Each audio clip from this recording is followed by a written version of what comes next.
कुछ अलकाब ऐसे हैं जो मखसूस हैं बाज आइम्मा के साथ।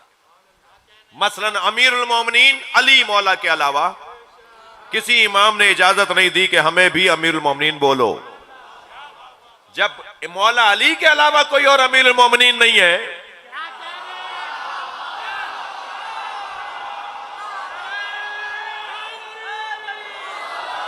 माशाअल्लाह,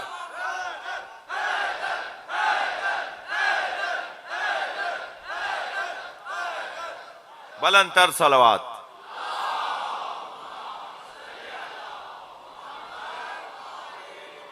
ऐसे ही साहिबुज़्ज़मान सिर्फ और सिर्फ इमाम ज़माना का लक़ब है। मेरे मौला रिजा को किसी ने सलाम किया, अस्सलामु अलैका या साहिबुज़्ज़मान, हजरत ने उसे टोक दिया, मौला रिजा ने उसे टोक दिया। हजरत ने फरमाया मुझे साहिबुज़्ज़मान नहीं कहो, साहिबुज़्ज़मान हमारा आखिरी है, साहिबुज़्ज़मान हमारा 12वां है। तुम देख नहीं रहे मेरे बाल सफेद हो गए? हजरत फरमाते हैं तुम देख नहीं रहे मेरे बाल सफेद हो गए? तुम देख नहीं रहे कि सूरज का और हवाओं का और रोशनी का मेरे ऊपर असर है? और जो हमारा साहिबुज़्ज़मान, हमारा आखिरी और साहिबुज़्ज़मान होगा, उस पर जमाना असर नहीं करेगा। वो साहिबुज़्ज़मान है, वो जमाने पे असर करेगा, उस पर जमाना असर नहीं करेगा।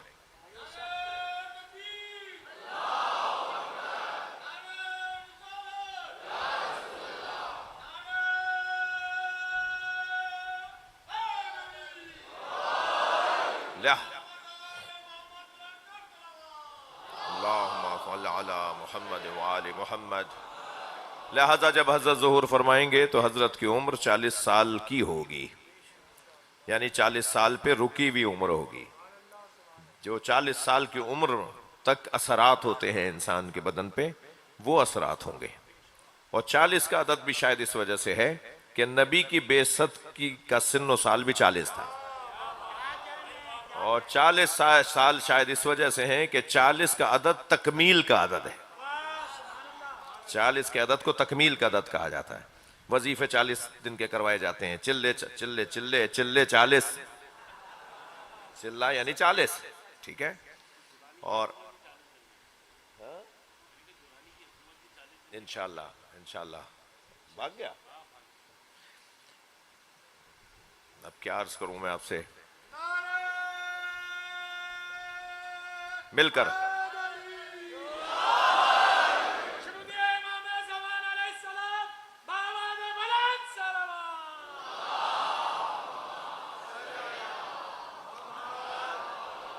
मैं सिर्फ मेरे भाई ने अभी मुझे एक लुकमा दिया, तो मैं सिर्फ एक जुमला कहता हुआ गुजरूं कि वैसे भी जौलानी जैसे लोगों को भागना ही था।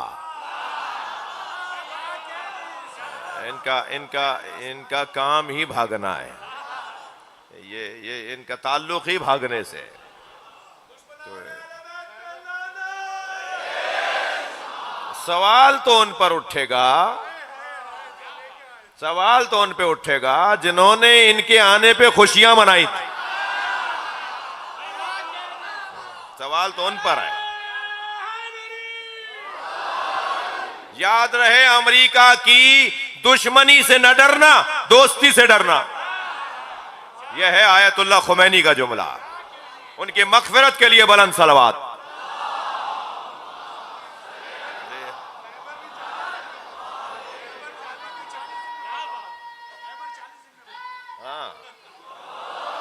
भाई मैं अब 40 के अदद पे घंटा लग जाएगा, क्योंकि डॉक्टर नदीम नकवी साहब ने भी एक बड़ा अच्छा जुमला फरमाया है कि खैबर भी 40 दिन में फतह हुआ।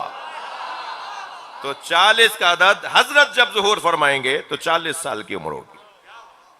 तो एक साहब कहने लगे मौलाना ये कैसे मुमकिन है? वसी भाई कहने लगे ये कैसे मुमकिन है? मैंने कहा जी क्यों मुमकिन नहीं है?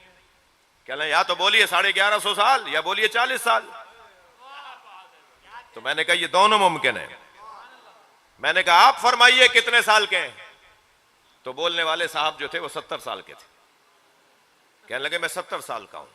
मैंने कहा 70 सालों में आपने अगर अपनी पलकें और भवें ना काटी होती आपने अपने सर के बाल ना काटे होते तो एड़ी तक आ गए होते। आज तक पलकें और भवें नहीं काटी। कोई काटता है पलकें और भवें? नहीं काटी ना। 70 साल के बाल ना काटे गए होते तो एड़ियों तक आ गए होते। एक की उम्र बढ़कर बता रही है, अल्लाह बढ़ाता है। एक की उम्र रुक कर बताती है, अल्लाह रोक रहा है। अल्लाह रोकता है। यानी एक ही बदन के अंदर एक की उम्र बढ़ रही है, एक की उम्र रुकी हुई है। खाने, ग़िज़ाएं, तवानाइयां सबको, दोनों को एक जैसी मिल रही हैं। जो ग़िज़ा जो खा रहे हो उसी से वो बाल बढ़ रहे हैं, इससे बाल रुके हुए हैं। तो अल्लाह चाहे तो बढ़ाए, अल्लाह चाहे तो रोके। फिर और जरा सादा मिसाल इन बच्चों के लिए दे दूं। हम एक जगह बैठे हुए थे, यही वाली गुफ्तगू हो रही थी। गर्मी का जमाना था। उन्होंने अपने बच्चे को आवाज लगा के कहा, बेटा ठंडा पानी लाओ। उन्होंने कहा, अब्बा घर में तो बर्फ नहीं है। कहा, जो फला चौक से जाके बर्फ खरीद लाओ। तो कहने लगे, बेटा वो थर्मास ले जाना, वो कूलर ले जाना, ताकि बर्फ घुल नहीं जाए रास्ते। तो वो कूलर के अंदर बर्फ डाल के लेकर आए। तो मैंने कहा, ये कूलर क्यों भेजा इन्होंने? आपने कूलर क्यों भेजा? कहने लगे, ये अगर कूलर के बगैर लाएंगे तो ये घुल जाएगा, ये गर्मी का असर उस पर होगा। तो मैंने कहा, जैसा वहां से खरीदेंगे ऐसा ही यहां से निकलेगा ना, इसलिए कि आपने ऐसी फिजा में उसे रखा हुआ होगा जहां गर्मी का असर नहीं होगा। तो अल्लाह ने जब उम्र रोकी भी है तो ऐसी जगह रखा हुआ है ना जहां मौसम का असर नहीं होता। अच्छा, फिर थोड़ी सी और बात आगे बढ़ी तो वो कहने लगे, मौलाना फिर वो है तो नजर क्यों नहीं आते? तो मैंने कहा, जी इसका भी थोड़ी देर में आपकी गुफ्तगू में जवाब आएगा। कुछ देर में उनके बेटे आके बैठे, तो बैठे हुए थे वहां, बैठे आके तो उसके हाथ में सोने की अंगूठी थी। कह रहे, मौलाना इसको समझाएं, ये सोना पहनता है, मर्द पे सोना हराम है। आपको पता है ना हराम है? जिन्हें पता है, जिन्हें नहीं पता, दोनों सलवात पढ़ें। अल्लाहुम्मा सल्ली अला। भाई मर्द जो है वो सोना पहने, ये उसका सोना पहनना हराम है, ठीक है। तो वो फरमाने लगे कि इसे समझाएं, ये सोना पहनता है। तो मैंने कहा कि आप समझाते नहीं? कहने, मैं तो बहुत समझाता हूं, शैतान बहकाता है। तो मैंने कहा, शैतान कौन है? कहने लगे आपको नहीं पता कौन है? मैंने कहा, आप बताएं ना कौन है। कब? वही कि जिसने हजरत आदम और हजरत हव्वा से कहा था कि गंदुम के करीब चले जाओ, और फिर वही जैसे रांदा दरगाह किया था अल्लाह ने। मैंने कहा, इतना पुराना अब तक जिंदा है? भाई बच्चों की खातिर मिसाल दे रहा हूं। इतनी लंबी उम्र अब तक जिंदा है, और ये मिलता कहां है, ये होता कहां है?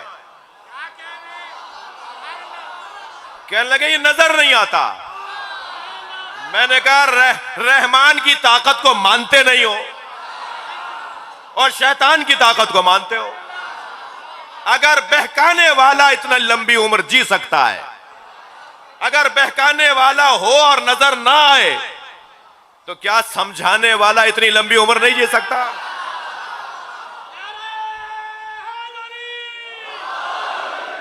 हम 12वें के दौर के लोग हैं। यह जमाना हमारे 12वें इमाम का जमाना है, और हमें यकीन है, हमारा ईमान है, हमारा अकीदा है कि वो हमारी मजलिसों में आते हैं, हमारी अज़ादारी में आते हैं, जी हमारे जनाजों में आते हैं। अल्लाह करे हमारी खुशियां भी इस काबिल हों कि उसमें आते हों। खुशियों में हम भूल जाते हैं ना कि ऐसा कोई काम नहीं करें कि जिससे मौला नाराज होंगे जी। और अब तो कुछ हमारे दरमियान शैतान के बच्चे, हाँ मौला अली ने शैतान के बच्चों की बात की है। शैतान अंडे देता है, मौला अली ने फरमाया भाई, हाँ नहजुल बलागा में खुतबा है हजरत का। हाँ, हंसने मुस्कुराने की बात नहीं है। मौला फरमाते हैं कि शैतान लोगों के सीनों में अंडे देता है, और फिर उन अंडों से बच्चे निकलते हैं, और बच्चे अगर ज्यादा हों तो एक एक उंगली, एक एक पोरवा, एक एक हाथ, एक एक आजा, उस पे वो शैतान का बच्चा बैठा होता है। पूरे बदन पे कब्जा करते हैं।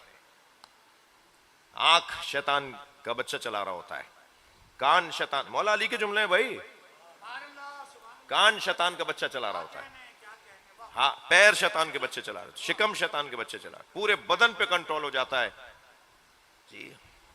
और फिर शैतान के बच्चे जब साल भर घेरे रहते हैं, जब उतरे हुए बदन के अंदर तो बांधोगे कहां, किसे बांधे? जब मौला की इस ताबीर के मुताबिक शैतान के बच्चों ने पूरे बॉडी पे कब्जा किया हुआ हो, तो माह रमजान में किसको बांधना है? माह रमजान में किसे बांधना है? अपने आप को बांधना है क्या?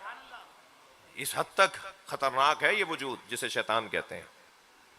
और फिर जब इस हद तक शैतानी वजूद हो जाए तो फिर ये मातमी दस्ता नकी भाई का होगा, मेरा तो नहीं है।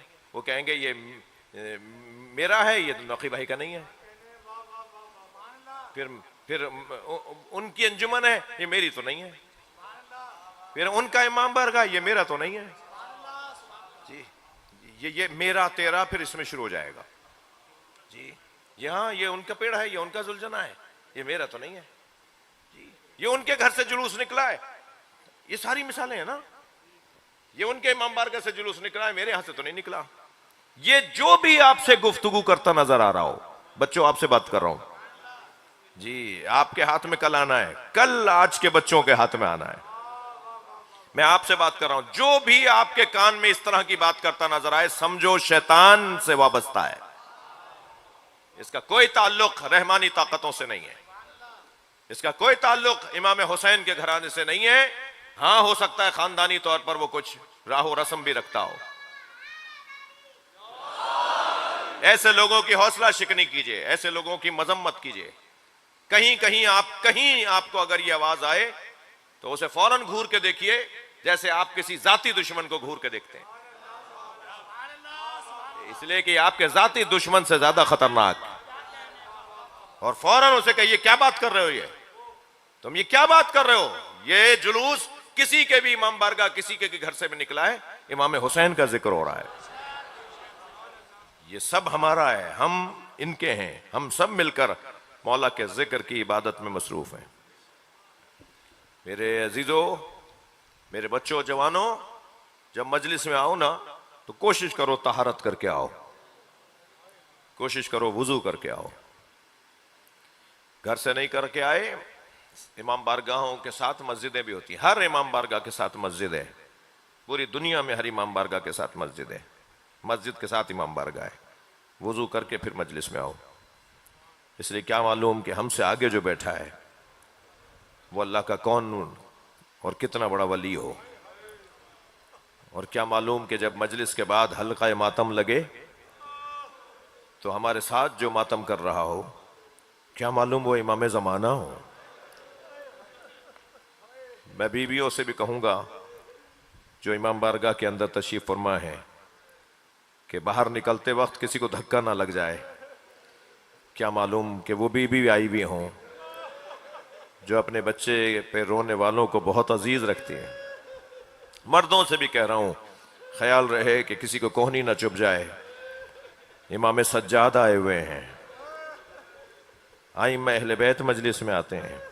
हमारा अकीदा, हमारा ईमान है कि अगर मैं सच्चा हो जाऊं तो इमाम आ जाते हैं, और यकीनन सब सच्चे हैं, सब सच्चे हैं अल्हम्दुलिल्लाह, सब कुर्बतन इल्लाह मजलिस में बैठे हैं। चलिए मेरे साथ कुछ देर के लिए इतना तो सोचिए कि अगर मेरे और आपके सामने, हमारे घर की किसी औरत को कोई देखे तो हमारा क्या हाल हो जाएगा। और अगर हमारे घर की किसी बीबी की तरफ कोई इशारा करे तो हमारी क्या कैफियत हो जाएगी। और इससे बड़ी बात करूं, अगर हमारे घर की किसी औरत पे कोई हाथ उठाए तो हमारी क्या कैफियत हो जाएगी। सलाम हो इमाम सज्जाद पर। लोग इशारे करते थे ये बागी की बहन है, लोग इशारे करके कहते थे ये हुसैन की बहन है। जिनके मजहब में रोना जायज है वो तकल्लुफ करके ना रोएं, और जिन्हें आंसू नहीं आ रहे वो अल्लाह से आंसू मांगे। सलाम हो इमाम सज्जाद पर उस वक्त में कि जब जनाब सकीना की तरफ एक शख्स ने इशारा किया तो जनाब सकीना भाई से आके लिपट गई। भैया, हमने ये तो सुना था कि असीरी में लिया जाएगा, हमने ये नहीं सुना था कि कनीजी में भी मांगा जाएगा। अजरुकम अल्लाह, अजरुकम अल्लाह। हक है ऐसे ही बुलंद आवाज से रोने का।